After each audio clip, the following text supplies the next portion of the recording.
Hoy, bulaklak, bulaklak, bulaklak! Ay, ako yun. Hello, people of the world. I promote again. Ako, naghahanap ka ba ng bulaklak para sa iyong love, para sa iyong parents, para sa iyong kamag-anak, kaibigan, bulaklak na flowers. Naku, kung naghahanap ka ng bulaklak at naglalakad-lakad ka o nagbabiyahe ka at gusto mo na makakita ng bulaklak at makakabili ng bulaklak, naku, napakaikli ng video nito, kaya kung papalagpasin to dahil pwedeng dumadaan ka sa kalye nito. Yan, yung kalye na yan. Dumadaan ka dyan. Baka naglalakad ka, nakasakay ka sa kotse mo, nagbabiyahe ka, nakamotor ka, at dumadaan ka dyan. May bulaklak dito. Naku, kung naghahanap ka ng tinatawag na, anong tawag to, Nay? Rose, mga rose, no? Puting roses, red roses. Anong tawag po dito? Hindi mainit yan, ha? Pero sunflower yan, ha? Sunflower. Anong tawag dito, Nay? Statis. Statis. Hoy, hindi yan sira, ha? Hindi static, ha? Statis. Statis, ha? Statis. At iba pa. Anong tawag dito, Nay? Malaysian moms. Ha? Malaysian. Ay! Hindi yan beke, pero Malaysian moms. Ayan, ha? Malaysian moms. Ako, kung naghahanap ka iba-ibang klase mga bulaklak na pwede mong mabili, yung, ito nga, yung,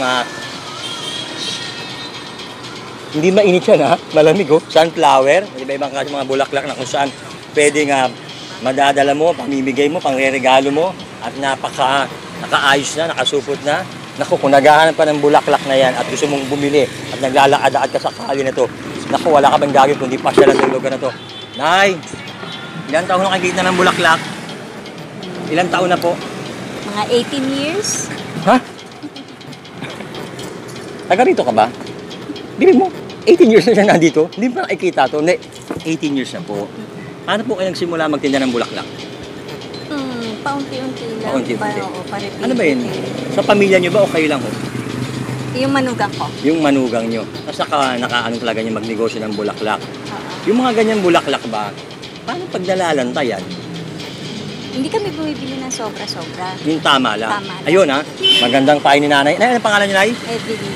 Evelyn. Evelyn. Ang ganda ng pahay ni Mami Evelyn, ha. Dahil huwag kayong bibili ng sobra-sobra kapag yung negosyo para pag hindi kayo masiraan, tama? Hindi kayo hindi, hindi masiraan, ha, ng produkto. Yan, ha. Nanay, saan po yung lugar ng tindahan ng bulaklak nyo? Along 11th Avenue between San Diego and 3rd Street.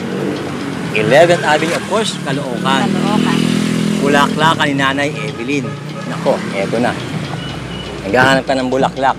Ito yung 11th Avenue kung galing ka na tinatawag na Rizal Avenue. Yung siya may Caloocan bago siya tinatawag na monumento, bago siya mag 12th Avenue. 11, papasok ka lang, dire-diretso lang yan. Hanapin mo yung San Diego. Tama ba ako, San Diego? San Diego, of course, 3rd Street. Ito lang si Nanay, oh. Bulaklakan ni Nanay Evelyn. Naku, tandaan mo yan, ha. 11th Avenue, of course, corner between San Diego and 3rd Street, Nanay Evelyn.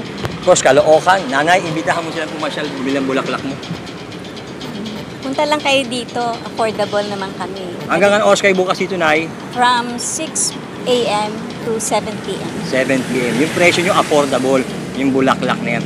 Ayun, kaya kung nagbabiyahe ka at naghahanap ka ng bulaklak, lahat naman may mga bulaklak sa Dangwa, sa Bloomington, kung saan-saan. Pero kung nandito ka na sa Caloocan at nandiyan ka sa biyahe ka bumibili ka ng mga parts ng motor sa 10th Avenue o sa Monumento o galing ng SM, papasok ko lang ng 11th Avenue. Hahanapin mo lang yung San Diego. Ano yan? Anong community center yan? Anong pangalan yan? St. Eugene de Mazenod. St. Jude. St. Eugene. St. Eugene. Oh, Eugene. Ay, hindi. St. Eugene Mazenod. de Mazenod Community Center. Napakalapit ng Nanay. Ayun lang yung sinasabi ni Nanay. At sa 3rd Street at sa San Diego Street, of course. Bulaklakan na Nanay Evelyn. Nanay Evelyn, maraming salamat, ha. Nako, bulaklak yan. Sunflower yan. Roses yan. Sa 11th Avenue yan. Ni Nanay Evelyn. I promote bulaklakan ni Nanay Evelyn sa 11th Avenue, corner between San Diego and 3rd Street.